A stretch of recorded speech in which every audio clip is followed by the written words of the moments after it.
The story starts in Pride's Hollow, a simple town, like some that you've driven through or around. Too small to be known, too big to be quaint, where the current decor is peeling paint. A place quite out of reach that time almost forgot, doing the best they can with what they've got. And these are their stories, started by a man from his grave, of what people will do when given the chance to be brave.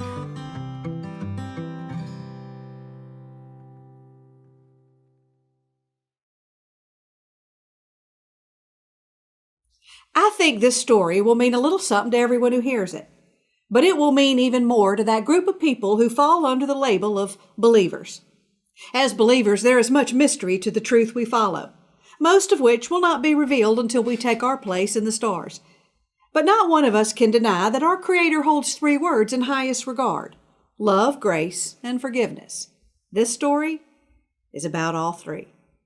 In case you haven't already guessed, Pride's Hollow is a southern town, and so, as you might also guess, there is no shortage of churches. Most of them called First something: First Baptist, First Methodist, First Presbyterian. If I ever start my own church, I'm going to have a sense of humor about it and name it the 27th Baptist Church, where we're not afraid to come in last as long as we get in. And so every Sunday morning, you can bet that the heavens will receive an abundance of choirs sending praises up into the clouds, that many heads will be bent in prayer, sending their aches and pains to the one who promises to listen, and pulpit-driven words of biblical wisdom whispered into the wind with enough strength to carry folks through the next week. Many of us will walk down the bright blue hallways adorned in famous lines from our Old Testament heroes, and have the songs we sang as little children sitting on a colored carpet making Play-Doh wise men still ringing through our hearts all these years later. No matter where we walk on the path of our belief, most of us stumbling, if we're truthful about it, there's one thing we come to realize at some point in the journey: that the words written on the walls of Sunday school are often much easier said than done. And that no matter how much we hear about love and grace and forgiveness, some of us still feel like we don't deserve it, that we're not good enough, even for the one who made us. Sometimes what we know is truth isn't strong enough to overpower what we feel, and it's not always easy for us to imagine a Father who loves us if we didn't have one.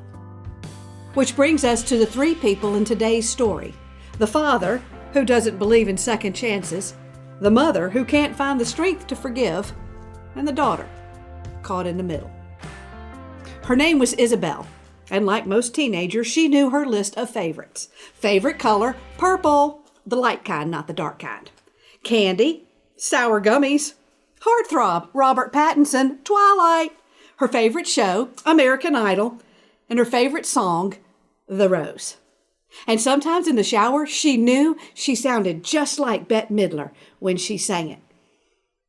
Now, on the outside, she was just like all the other giggly, silly teenage girls, and in her denim jacket with the purple heart patches on the back, and the matching purple braces that were coming off in 2 days, and she couldn't wait to chew gum again. And the other day, in the cafeteria, she could swear that Jimmy Patton, hottest guy in the entire school, had stared at her for like 2 whole seconds. #OMG. And like most girls, she found her mother completely exasperating. And why did she insist on picking her up from school every day? Did she have to sit right out front? Couldn't she just meet her a block down the street? And why couldn't she ride the bus like all the other girls? It was a common phrase in Isabel's head: the other girls. And she worked very hard to fit in with the rest of them, to make sure she said the right things and wore the right kind of jeans. She was only 5 when her mother moved her here, but she could still remember that first day in Sunday school, sitting by herself, watching the other little girls in their shiny shoes and pretty dresses. Without even realizing it, they were already sizing each other up to see where they fit. It's hard to believe that Jesus loves you when nobody will come sit by you. But the worst part was when all the parents came to pick them up after church was over. All the dads, except for Isabel's. You might not think it would be that big of a deal, unless you're the kid whose dad isn't there. As she grew up, whenever anybody asked her about her dad, she would just say what her mother had told her to say the day they left. I never met my father. He's not in the picture. And that seemed a good enough answer for all these years in a world where a missing dad, well, wasn't that newsworthy.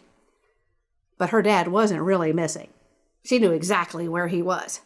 In the state penitentiary, doing time for armed robbery and a bunch of other stuff. He was the reason her mother made them move to a small town. She said they were getting as far away from gangs as they could. They may have taken her brother, but they would not take away her child, is what her mother said. Isabel had not seen him since she was 5, earlier really, as he had skipped out even before that. So when she wasn't even really sure what he looked like anymore, but she had this one memory that would sometimes just pop into her head in the middle of the night of her dad dancing with her in the kitchen, holding her hands up high. She was in a fluffy pink skirt and bare feet, standing on his feet while he twirled her across the cheap rust-colored linoleum, their ballroom. And she knew she was supposed to hate him like her mother said, but in this moment, she didn't. When Old Man Withers put out his challenge for people to be brave, it was the last thing on Isabel or her mother's mind. All they could think about and talk about was her quinceañera. The very best part of her culture. For a 15-year-old girl, it was a big deal. Like wedding big deal, she explained to her friends who didn't know what it was. And she was right. It was one of the greatest moments in a girl's life, the moment she would officially cross over from being a teenager to being a young woman. But even more important, the party. Her own party. She had never had her own party, ever. And you'll never guess where they were having it. The country club, which was like super cool because they weren't even members. But her best friend's dad made it all happen because he's a member and everybody knows he's had a crush on Isabel's mom since like forever. Duh. And her best friend said it would be totally cool if her dad dated Isabel's mom because her parents had been divorced like a long time and it wasn't a big deal at all. And OMG, we'll be sisters. And Isabel pulled her dress out every day from the plastic covering in her closet just to look at it. And every time she would close her eyes and pretend like she was seeing it for the first time. And every time it was even better than she had remembered. It was fluffy and pink and had all these tiny white roses sewed into the skirt. And everybody was coming, even Jimmy Patton, who said to savor the first dance. And she knew it would be the prettiest dress anybody had ever seen. And she had a flashback of Sunday school while she hummed Jesus Loves Me, This I Know. And as she lay in bed smiling and imagining how every moment of that night would be, her heart would always ping in this one moment that was a tradition in every girl's quinceañera, the father-daughter dance. Her cousin said he would do it, but that wasn't the same. She knew nobody would notice that they skipped that part, but still, it was just another moment her father would miss, like he'd been missing her whole life. I mean, didn't he even care? She was supposed to hate him, a man she didn't know, that she might have loved when she was like 2. But that's the thing. It doesn't take much to bury deep enough for you to miss something you don't really remember.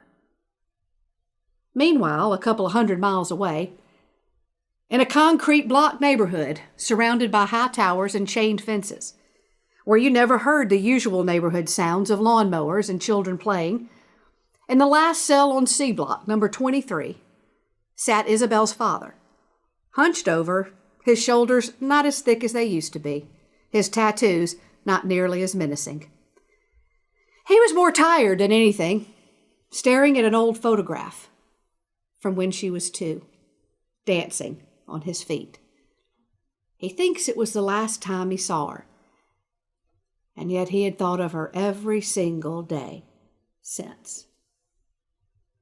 He knew her quinceañera would be coming up soon. He wondered if she would get the letter in time. It was a long shot.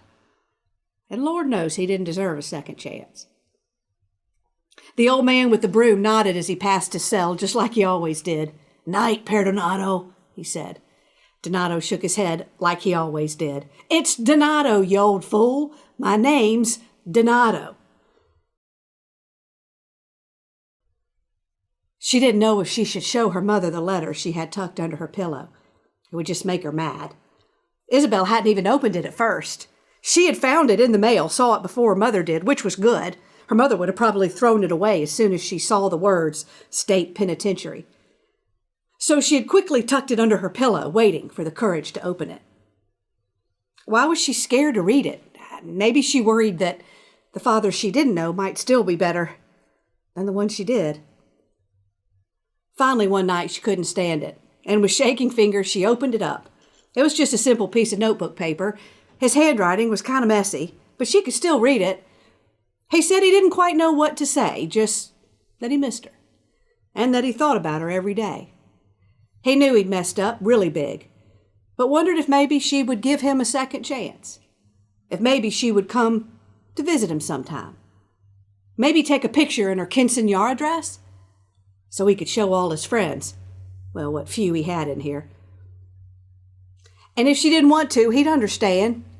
Wouldn't really blame her even. He just wanted her to know that he wasn't the same man he used to be. That she was the only good thing he'd ever done in his life. And he couldn't take any of the credit for that, that's for sure. And if all she wanted to do was maybe write him back one day, why, he'd sure be grateful. Isabella didn't know how she thought about that. So she didn't. She ignored the letter. She didn't think about him at all, just like he didn't think about her all those years. It was a little late to be asking for a second chance. Which is exactly what her mother said when she found the letter when she was making up Isabel's bed. She said a whole lot of other words, too, which we can't repeat, but added $5 to the swear jar. He doesn't deserve to know you, she said, and then slammed the door and stayed in her room for the rest of the night. And then, sitting there on Sunday morning, the pastor happened to be talking on the subject of, you guessed it, forgiveness. Which isn't that unusual. I mean, it's a popular Sunday morning topic. But still, this time, they heard it different. The pastor said something both of them tried not to hear. He said that forgiveness isn't something we do for the person that needed forgiving. And it's not just something we do for ourselves. That it's something we also do for God. Because He did it for us. Plain and simple. And there you go. One of those writings on the wall. It's a whole lot easier to say than do. In the car on the way home, Isabel's mama didn't say much. Finally, she looked at Isabel and in a quiet voice said, "Do you want to see him?" And while Isabel, up until that very moment, wouldn't have been able to answer that question, in this moment she could. "Yes, Mama," she said. "I do." Her mama didn't say anything for a while, and then she got that firm look, like she always got when she made up her mind to do something she didn't really want to do. "Well," she said, "I guess it's not our decision to make, forgiving your daddy, which is good, 'cause I'm not strong enough to make that choice. So we'll let God make the choice to forgive him instead. Just give me some time to see what He wants me to do. You want Bojangles for lunch?" The pastor couldn't have spoken truer words that Sunday when he said the Lord works in mysterious ways, because it felt like it was pretty much close to a miracle that they were able to pull it off. Or maybe just one determined mother who had found a way to put aside her anger for one day in exchange for a grace that she didn't feel but was willing to move aside for. Nobody could believe that the warden had allowed it, much less that a handful of inmates would volunteer to help decorate, or that somebody knew somebody who could come and film it for him. Nobody had ever planned anything like this before, in a prison of all places. And maybe not everybody inside felt like Donato deserved it, but, well, church isn't the only place where people can stumble into a change of heart. And not everything has to make sense. Sometimes you just have to believe in something you can't see. Or at least, move aside for it. If you'd been driving by the prison a few days before Isabel's quinceañera, you would have thought you were seeing things. Watching this young girl dressed up so pretty, just like a bride, daintily tiptoeing through the parking lot, her mother holding up her dress in the back so she didn't get it dirty. She walked through the wire gates and the chain-link fences, trying not to think that this is where her father had lived for all these years, wondering if it was as bad as the TV shows made it out to be. Her mother smiled at her, and it made her stronger. Their giggles sounded out of place as the gruff-armed guards helped her get that big dress through security without getting it dirty or messing up her hair in the process, taking pictures on their cell phones because their wife isn't going to believe this. And now there was just one long, shiny, glossy-floored hallway that stood between Isabel and the father she could barely remember.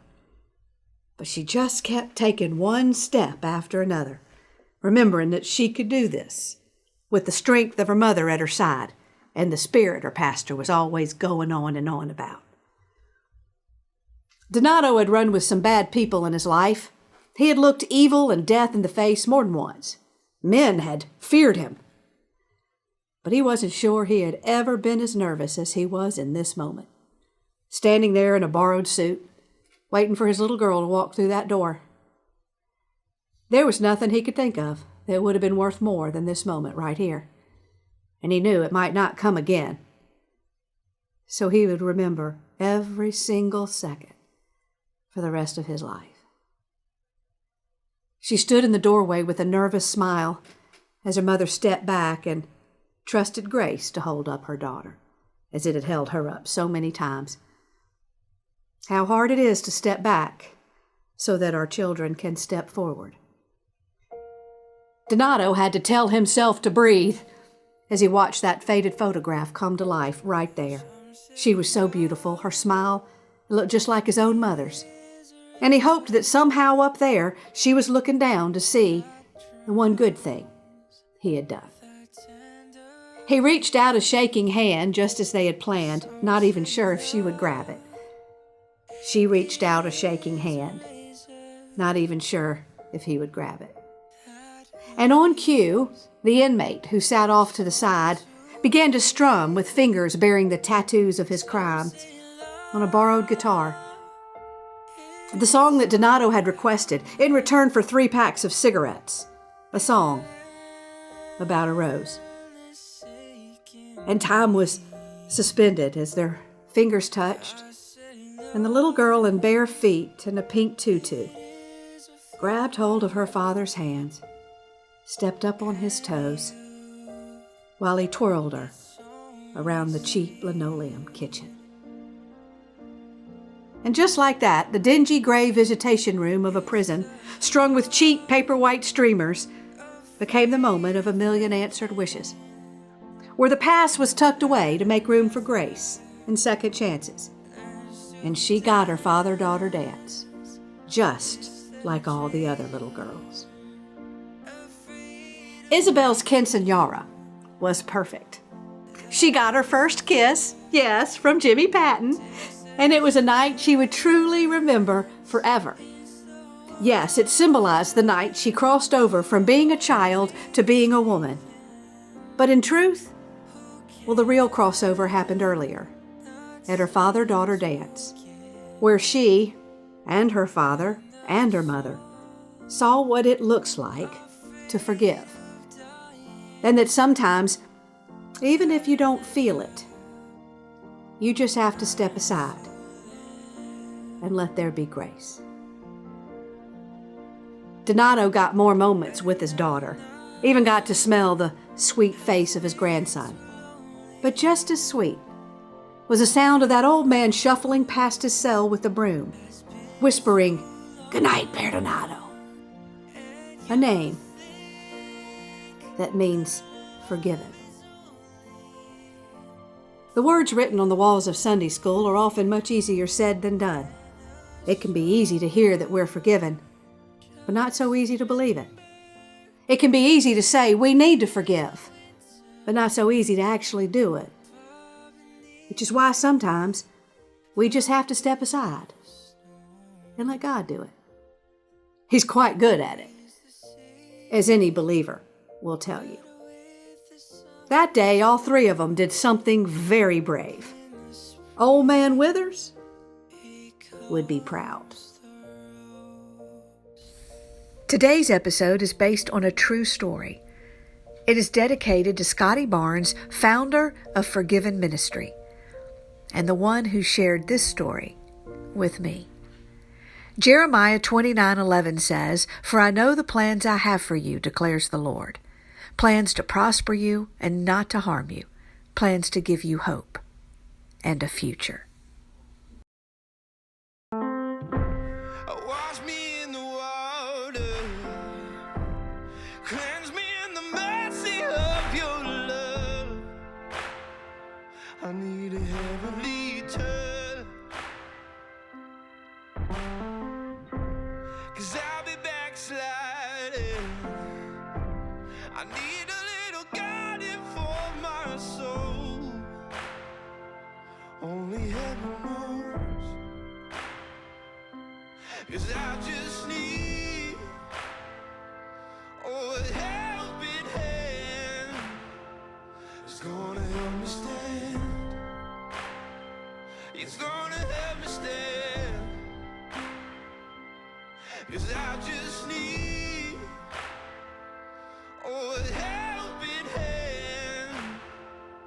It's gonna help me stand.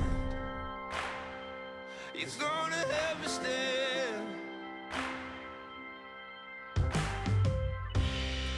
Every now and then I get a feeling in my bones that I'm just wandering on my own. So I hit my knees and I'm crying out, please, oh Lord, won't you bring me back home? Yeah. Wash me in the water, cleanse me in the mercy of your love. I need a heavenly touch, 'cause I'll be backsliding. I need a little guiding for my soul. Only heaven knows, 'cause I just need a helping hand. It's gonna help me stand. It's gonna help me stand. 'Cause I just need a helping hand. It's gonna help me stand. It's gonna help me stand. 'Cause I just need a helping hand. It's gonna help me stand. It's gonna help me stand. 'Cause I just need a helping hand. It's gonna help me stand. It's gonna help me stand.